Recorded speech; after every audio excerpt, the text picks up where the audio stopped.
خصیتین غائب ہو چکے ہیں، ہمارے ساتھ خصیتین نہیں ہیں۔ یہ حضرت بڑے پریشان ہوئے، کہا اچھا چلو اس کھیت والے بوڑھے کے پاس، اس خراٹ کے پاس پہنچے، بڑی بڑی مونچھوں والا۔ لازمی نہیں کہ یہ اولیاء اللہ، یہ پیر داڑیوں والے نیک ہو، نہیں، بڑی بڑی مونچھوں والا خراٹ بیٹھا ہوا، اس کے پاس پہنچے اور اس کو جا کر سارا قصہ سنایا، اپنا قصور معاف کروایا، پیسے اس کی ہتھیلی پر رکھے۔ وہ کہنے لگے یہ سارا قصور اس بچی کا ہے، اس نے تو مجھے کہا تھا کہ زبردستی توڑ کر لے گئے، چوری کر کے لے گئے، لیکن تم تو ادھار لے کر گئے تھے۔ اپنی بچی کو بلایا، اس کی خوب پٹائی کی، اور پھر ان چاروں کو دیکھ کر کہنے لگے اچھا اب بتاؤ تم بھی مجھے کیا یاد کرو گے، جاؤ جا کر لیٹ جاؤ، تمہارے واپس آ جائیں گے، ایک بڑا رہے گا ایک چھوٹا رہے گا۔ کہا جناب ہم واپس آئے تو بالکل ایسا ہوا جیسے اس خراٹ مونچھوں والے بڈھے نے کہا تھا، ایک چھوٹا رہا ایک بڑا رہا۔ یہ مختار کل ہے، یہ بڑی کرنی والے ہیں، ان کا کنٹرول کائنات میں اتنا ہے، یہ جو چاہتے ہیں کر گزرتے ہیں، جو ان کی زبان سے نکلتا ہے وہ پورا ہو جاتا ہے، یہ لکھے لیکھ مٹا دیتے ہیں۔ ان کی طاقتیں، ان کے مختار کل ہونے کی قوتیں مرنے کے بعد بھی ختم نہیں ہوتی۔ یہ ہمارے ہاتھ میں تیسری کتاب ارواح ثلاثہ، اشرف علی تھانوی صاحب علماء دیوبند کے بہت بڑے بزرگ ہیں، ان کی ہے۔ ان کی اس کتاب کا صفحہ نمبر 302 میں وہ اپنے حضرت، اپنے بابا جی کی، اپنے پیر صاحب کی ایک کرامت بیان کرتے ہیں، ذرا آپ بھی سنیے۔ فرماتے ہیں مولوی معین الدین صاحب مولانا محمد یعقوب صاحب کے بڑے صاحبزادے ہیں، وہ حضرت مولانا کی ایک کرامت جو بعد وفات واقع ہوئی۔ زندگی میں تو ولی سے کرامت ہو سکتی ہے نا، لیکن یہ کرامت، یہ ان کا تصرف زندگی میں نہیں ہوا، مرنے کے بعد ہوا۔ وہ کیا کہ نانوتا کے اندر بخار بہت زیادہ پھیل گیا، مریض بہت ہو گئے بخار کے۔ سو جو شخص مولانا یعقوب صاحب کی قبر سے مٹی لے جا کر باندھ لیتا، حضرت کی قبر سے مٹی لے جا کر باندھ لیتا، اسے فوراً آرام آ جاتا۔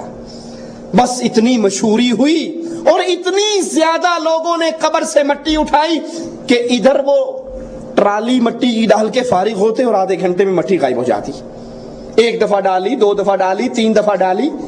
جب ان کے یہ بیٹے تنگ آ گئے، ذرا سنیے اور ان بزرگوں کے مختار کل ہونے پہ غور کیجئے کہ اللہ کی صفتیں اور اس کائنات میں تصرف جو چاہیں کریں، جیسے چاہیں کریں، جب چاہیں کریں، زندگی میں کریں یا مرنے کے بعد کریں۔ وہ کیسے ان لوگوں کے ہاتھ میں دے دی۔ کہا یہ ان کے نوجوان تیز مزاج کے تھے، بابا کی قبر پہ آ کر کہنے لگے ابا جان آپ کی ہو گئی کرامت اور ہماری ہو گئی مصیبت۔ ادھر مٹی ڈال کے ہٹتے ہیں اور شام کو آپ کی قبر پھر پلاٹ بن جاتا ہے، لوگ اٹھا کر لے جاتے ہیں۔ سنو، اب یہ مردے کو سنا رہا ہے، سنو، اگر آج کے بعد کسی کا بخار آپ کی قبر کی مٹی باندھنے سے اترا تو ننگے پڑے رہو گے، لوگ جوتے لے کے آپ کے اوپر چلیں گے، ہم مٹی نہیں ڈالیں گے، ہم نے بہت نیکی کر لی آپ کے ساتھ، ہم تنگ آ گئے۔ کہا جس طرح یہ مشہور ہوا تھا کہ مٹی باندھنے سے بخار اتر جاتا ہے، اس کے بعد درجنوں لوگوں نے مٹی باندھی لیکن کسی کا بخار نہیں اترا۔ وہ جو اپنی قوت سے، اپنے تصرف سے اس مٹی کے اندر شفا ڈال رہا تھا، جب بیٹے کی دھمکی سنی تو اس کو روک لیا۔ یہ اولیاء اللہ ہیں جو چاہتے ہیں کر گزرتے ہیں اور ان کو تمام اختیارات حاصل ہیں، یہ مرنے کے بعد بھی شفا دے دیتے ہیں، ان کی زبان سے جو نکلتا ہے پورا ہو جاتا ہے۔ یہ عقیدے انڈیا پاکستان کی مسجدوں میں، مدرسوں میں، گلیوں میں پڑھائے جاتے ہیں، بیان ہوتے ہیں۔ آئیے ذرا اب اللہ عز و جل کے قرآن حکیم کی طرف ان عقیدوں کو لا کر اللہ کے قرآن کی آیات سے مقارنہ کر کے دیکھیں، کیا واقعی ایسے ہو سکتا ہے؟ کیا یہ اختیارات دنیا میں کسی کو حاصل ہے؟ قرآن حکیم میں اللہ مالک کہتے ہیں اَيُشْرِكُونَ مَا لَا يَخْلُقُ شَيْئًا وَهُمْ يُخْلَقُونَ۔ یہ اللہ کے ساتھ غیروں کو شریک ٹھہراتے ہیں۔ کن کو؟ اللہ عز و جل کی کلام کی اس آیت پہ غور کرنا۔ یہ اللہ کے ساتھ ان کو شریک ٹھہراتے ہیں ما لا یخلق شیئا، اللہ کا ساتھی، اللہ کا ساجی ان کو بناتے ہیں جنہوں نے ایک مکھی کو بھی پیدا نہیں، کوئی چیز پیدا نہیں کی، نہ بابا جی نے، نہ پیر جی نے، نہ شاہ جی نے، نہ مولوی صاحب نے، نہ شیخ الحدیث نے، نہ امام نے، نہ ولی نے، نہ نبی نے، نہ علی نے کسی چیز کو پیدا۔ جب انہوں نے کسی چیز کو پیدا نہیں کیا تو خالق کے برابر کیسے ہو سکتے ہیں؟ وَهُمْ يُخْلَقُونَ، بلکہ یہ خود ماں کے پیٹ میں 9 مہینے رہ کر باہر آئے ہیں۔ اگر اللہ ان کو پیدا نہ کرتا تو یہ زمین پہ آ نہ سکتے، یہ تو خود اللہ کی مخلوق ہے۔ وَلَا يَسْتَطِيعُونَ لَهُمْ نَصْرًا وَلَا أَنفُسَهُمْ يَنصُرُونَ، نہ یہ اپنے مریدوں کی مدد کر سکتے ہیں، نہ اپنی جان کی مدد کر سکتے، نہ اپنے آپ کی مدد کر سکتے ہیں، اور نہ اپنے کسی مرید کی مدد کر سکتے ہیں، نہ مرنے کے بعد کسی کو شفا دے سکتے ہیں، نہ زندگی میں دے سکتے ہیں۔ بدر کا میدان ہے، محمد الرسول اللہ صلی اللہ علیہ وسلم کے ساتھ 313 ہے، مقابلہ 1000 کے ساتھ ہے۔ نبی سے بڑا ولی کوئی اور ہوگا؟ نبی سے بڑا بزرگ کوئی اور ہوگا؟ نبی سے بڑی شان والا کوئی اور ہوگا؟ اگر جو جی میں آئے کہہ دیں اور سارا کنٹرول و اختیار آپ کے ہاتھ میں ہوتا تو کہتے صحابہ فکر کرنے کی بات نہیں، یہ تمہارا کچھ نہیں بگاڑ سکتے، میں جو تمہارے ساتھ ہوں۔ اللہ کے نبی سجدے کے اندر سر رکھتے ہیں، روتے ہیں اللہ کے سامنے، آہو زاری کرتے ہیں۔ آپ کے جذبات کو آواز دی جائے تو یوں کہتے ہیں اللہ اگر یہ 313 مر گئے تو ڈرتا ہوں قیامت تک تیرا نام لیوا پیدا نہیں ہوگا۔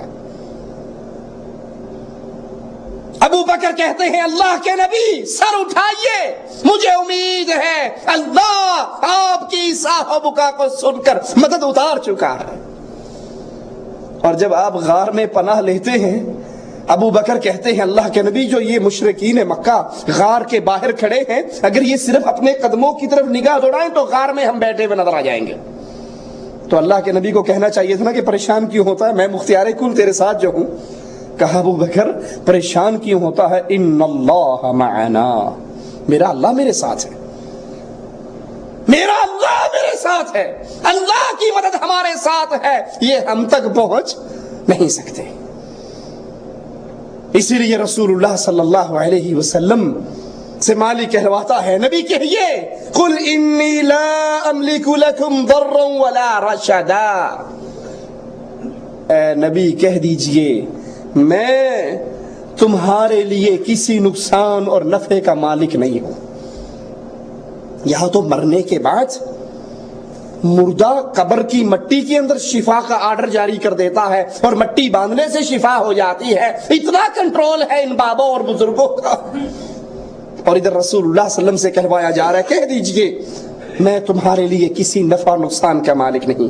قل انی لن یجیرنی من اللہ احد ولن اجد من دونہ ملتحدا،